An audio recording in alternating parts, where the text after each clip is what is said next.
Okay, तो ये जो क्वेश्चन नंबर 6 तुम देखने जा रहे हो, ये बिना डाउट के तुम कह सकते हो कि बहुत ही हार्ड क्वेश्चन है। और इससे पहले जितने भी तुम क्वेश्चन नहीं बना रहे होगे वर्ड प्रॉब्लम में और तुम उसे बनाने जाओगे तो नो डाउट उसमें प्रॉब्लम आना लाजमी है।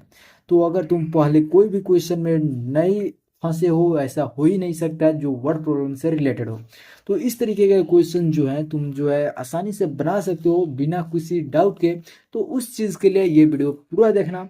और देखो क्वेश्चन नंबर 6 जो है ये तुम्हें बहुत ही आसानी से मैं समझाने वाला हूँ, कैसे होगा, क्यों होगा, कैसे किया गया है, वो सभी आगे की वीडियो में बात होगी।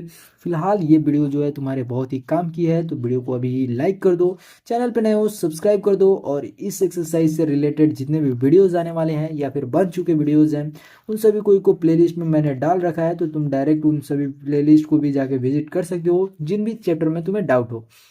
तो अगर तुम्हें वीडियो कहीं पे नहीं मिलती है तो तुम डायरेक्ट प्लेलिस्ट को जाके विजिट कर सकते हो। ठीक है, तो आओ अपने क्वेश्चन नंबर 6 को देखते हैं। क्वेश्चन नंबर क्या कह रहा है? कह रहा है क्वेश्चन कि find the cost of carpeting a room 13 metre by 9 metre. कहने का मतलब है कि एक रूम है जिसमें हम लोगों को कारपेट जो है ये पूरा एरिया में बिछाना है। और वो रूम का डायमेंशन दिया है कि 13 मीटर का जो है लंबाई है उस रूम का, और 9 मीटर का चौड़ाई है। जब बाई में लिख देता है तो वो बाई जो है बिर्थ बताता है और उससे पहले वाला लेंथ बताता है। ठीक है, 8 बाई 8 का रूम हम लोगों ने कई बार सुना होगा, या फिर तुमने अपने बड़े लोगों से सुना होगा कि ये जो रूम है ये 1920 का है, इस तरीके से तुम्हें सुनने को मिलता होगा। तो वो वही बताता है कि लेंथ जो है इतना है और चौड़ाई जो है इतना है, तो उसे हम लोग उस तरीके से बोलते हैं।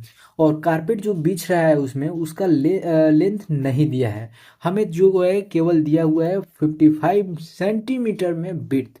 मैंने सेंटीमीटर पे जोर डाला है इसलिए क्योंकि तुम यूनिट को ध्यान से देखो। यूनिट पहले में हमें मीटर दिया हुआ है, जबकि कारपेट का जो विड्थ है उसमें हमें 75 सेंटीमीटर दिया हुआ है। 75 सेंटीमीटर, ये बात जो है तुम्हारा बहुत ही ज़्यादा इंपॉर्टेंट है। क्योंकि जब भी हम लोग कोई भी क्वेश्चन को सॉल्व करने जाते हैं तो कोई भी यूनिट हम लोग आगे जो लेने वाले होते हैं उसका कोई भी एक यूनिट जो है सेम होना चाहिए। अगर अलग अलग यूनिट रहेगा तो आंसर मैच नहीं करेगा, आंसर तुम निकाल भी लोगे तो वो तुम्हारा गलत ही आएगा। समझ में आ रहा है? तो देखो यहाँ पे अगर ये जो रूम है, ये अगर हम लोगों को कारपेट बिछाना है तो क्या हम लोग इतना बड़ा कारपेट ले लेंगे? नहीं, इतना बड़ा कारपेट लेंगे कि वो जो रूम है वो टोटल फिनिश हो जाए, यानी यहाँ से यहाँ पूरा जो है एकदम एक्यूरेट जो है इसी लेंथ का हो। तो इस अनुसार से तो हम लोग कह सकते हैं कि जो एरिया हमारा रूम का होगा वही एरिया हमारा कारपेट का भी होगा। तो हाँ, बिल्कुल यही बात है।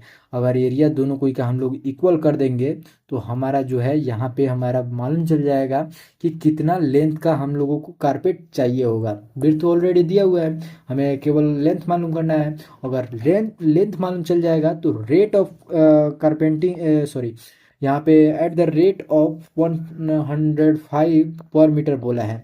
तो हमें जो कारपेट है उसका लेंथ अगर मालूम चल जाएगा तो हमें मालूम चल जाएगा कि टोटल कॉस्ट कितना आ रहा है एक रूम में कारपेट को बिछाने में। क्यों? क्योंकि लेंथ को हम लोग इतना से पर मीटर से मल्टीप्लाई कर देंगे तो वो कोष्ठक में निकल कर सामने आ जाता है। मैंने तुम्हें सारे क्वेश्चन का थीम बता दिया। सिंपल, अगर इसको आगे बढ़ाते जाओगे तो तुम्हें आंसर निकल कर आ जाएगा। मैं यहाँ पे ज़्यादा कोई भी बात नहीं करने जा रहा हूँ, सीधा इसका आंसर पे आता हूँ। तो हम लोग यहाँ पे एरिया ऑफ कारपेट, यहाँ पे एरिया ऑफ रूम पहले लिख देते हैं, ठीक है, ताकि तुम्हें भी समझ में आए कि आखिर यहाँ पे हो क्या रहा है। एरिया ऑफ रूम, ठीक है, ये हम लोगों ने इक्वल कर दिया एरिया ऑफ कारपेट के। एरिया ऑफ कारपेट, ठीक है।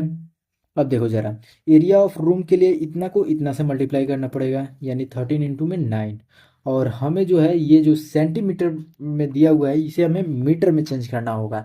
तो सबसे पहले तो तुम्हें सेंटीमीटर से मीटर में चेंज करना आना चाहिए। तो सेंटीमीटर को मीटर में जब तुम चेंज करोगे तो सिंपल 100 से जो है 100 से डिवाइड करना पड़ेगा। ठीक है, तो यहाँ पे हम लोग 100 से अगर डिवाइड करेंगे इस वैल्यू को तो ये हो जाएगा 0.75 मीटर। समझ में आ रहा है? तो यहाँ पे हम लोगों ने 0.75 मीटर कर दिया, और इनटू में हमें सॉरी ये हमारा क्या है, तो ये है हमारा बिर्थ। तो इसे हम लोगों को थोड़ा सा आगे लिखना होगा। ठीक है, तो आगे के मतलब यहाँ पे, और यहाँ पे हम लोगों को लेंथ लिखना होगा। तो लेंथ हम लोगों ने यहाँ लिख दिया एल। तो एल हमें चाहिए, तो एल के लिए हम लोग जो है एल को रहने दे रहा है, बाकी जो भी वैल्यू है उसे हम लोगों को एक तरफ भेज देना है। यानी 13 इंटू में 9 को हम लोगों ने कुछ नहीं किया, और 75 जो था हमारा वो हमारा इधर आ गया। 75 क्यों कह रहा हूँ, क्योंकि जैसे ही तुम डेसिमल को हटाओगे तो नीचे आ जाएगा 100। ये तो समझ में आ रहा है। अगर तुम्हें नहीं समझ में आ रहा होगा तो एक बार क्लियर तुम्हें यहाँ पे समझ में आएगा। देखो मैंने इसे थोड़ा सा नीचे कर दिया ताकि तुम्हें क्लियर व्यू दिखे। अब देखो यहाँ पे जैसे ही तुमने 100 को नीचे किया और ये जो वैल्यू है इधर मल्टीप्लाई में है, तो ये वैल्यू तो डिनोमिनेटर में चल जाएगा नो डाउट। और ये जो वैल्यू है ये तुम्हारा डिनोमिनेटर में है तो इधर आकर न्यूमरेटर में चल जाएगा। यानी मैं कह सकता हूँ कि जो न्यूमरेटर में रहता है वो डिनोमिनेटर में जाता है, और डिनोमिनेटर में जो रहता है वो न्यूमरेटर में आता है। बिल्कुल यही बात है। तो यहाँ पे हम लोग अब इसे कर लेते हैं। तो डिनोमिनेटर में 75 चला गया और 100 को हम लोगों ने न्यूमरेटर में कर लिया। अब देखो यहाँ पे जो भी वैल्यू कटने वाला होगा उसे कटा देंगे। देखो अगर हम लोगों को जल्दी से कटाना है तो ये हम लोग 25 से जो है 3 मरतब में 75 को कटा सकते हैं, और 25 से ये वैल्यू 4 मरतब में कट जाएगा। 3 3 से 9 होता है, तो ये हम लोगों ने 3 से कटा दिया। और यहाँ पे देखो अब सीधा लेंथ जो है तुम्हें मालूम कितना चलेगा, तो 13 इंटू 3 इंटू में 4 करने पर मालूम चल जाएगा कि लेंथ आखिर कितना है। तो ये तुम्हारा जो वैल्यू है वो तुम्हें 13 इंटू में 12 करने पे मिल जाएगा। 12 3 36 होता है, 3 है कैरी 3 और ये 5 हो गया। तो 156 जो है मीटर में ये तुम्हारा लेंथ आ जा रहा है। और लेंथ से ही तुम्हें टोटल कॉस्ट कारपेंटिंग का कितना होगा वो मालूम चल जाएगा। तो यहाँ पे एक अंतिम पॉइंट जो है वो लिखने के लिए यहाँ पे लिखेंगे हम लोग कॉस्ट ऑफ कारपेंटिंग। ठीक है, कारपेंटिंग। और इसे हम लोग इक्वल करेंगे 105 इंटू में 156 के। अब जो भी वैल्यू निकल कर आ जाएगा वो तुम्हारा हो जाएगा यहाँ पे रुपीज़ में आंसर।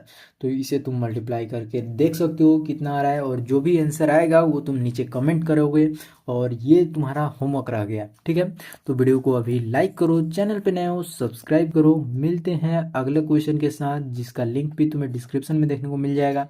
मिलते हैं अगली वीडियो के साथ, तब तक के लिए बाय।